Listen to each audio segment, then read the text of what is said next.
Start. Page number 109।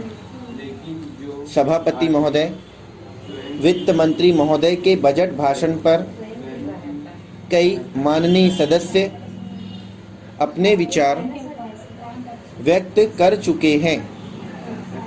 कुछ सदस्यों ने इस सदन के सामने बहुत अच्छे सुझाव भी दिए हैं।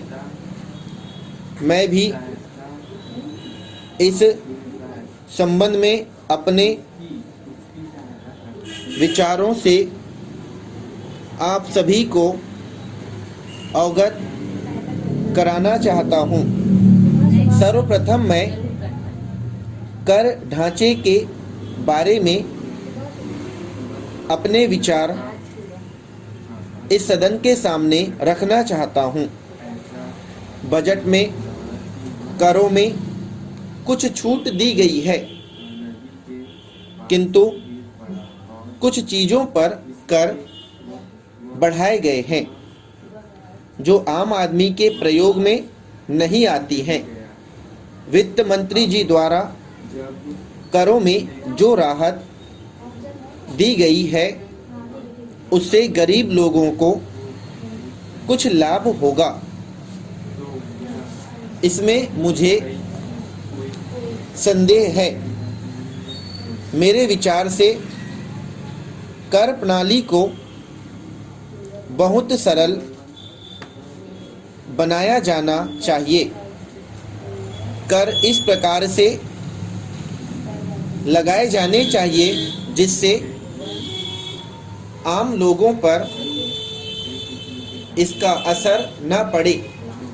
हम देखते हैं कि सरकार किसी वस्तु पर थोड़ा कर लगाती है, किंतु बाजार में उसके दाम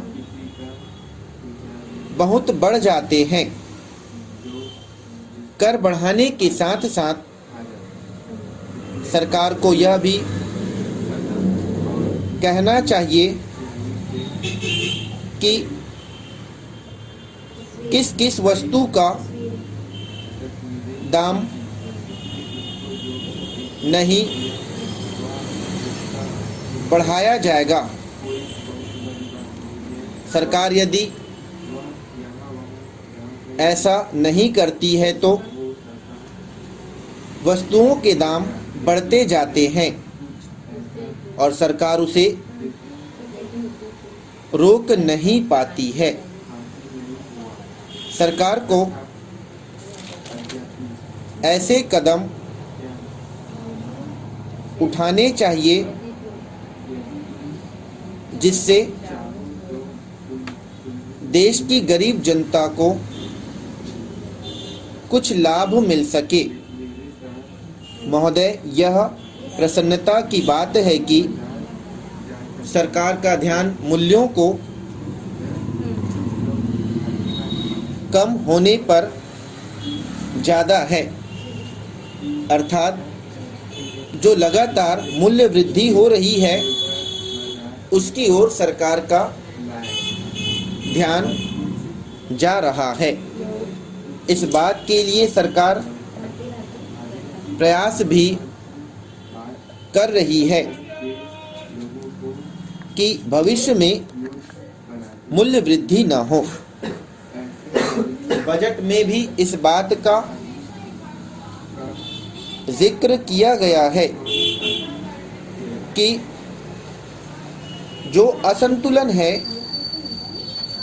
उसको भी दूर करने का प्रयास किया जाएगा। यह बहुत ही सराहनीय कार्य होगा और मेरी समझ में इससे देश का विकास होगा। अध्यक्ष महोदय, हमारा देश एक कृषि प्रधान देश है।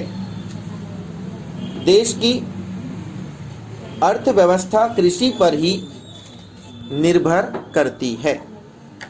बजट में किसानों के लाभ के बारे में कोई जिक्र नहीं किया गया है। किसान मेहनत करके अनाज पैदा करते हैं। सरकार को चाहिए कि किसान के अनाज को बेचने की अच्छी व्यवस्था कर दे और उन्हें उचित मूल्य दिला दे। इससे किसान अपने खेत में पैदावार बढ़ाने का प्रयत्न कर सकते हैं। स्टॉप।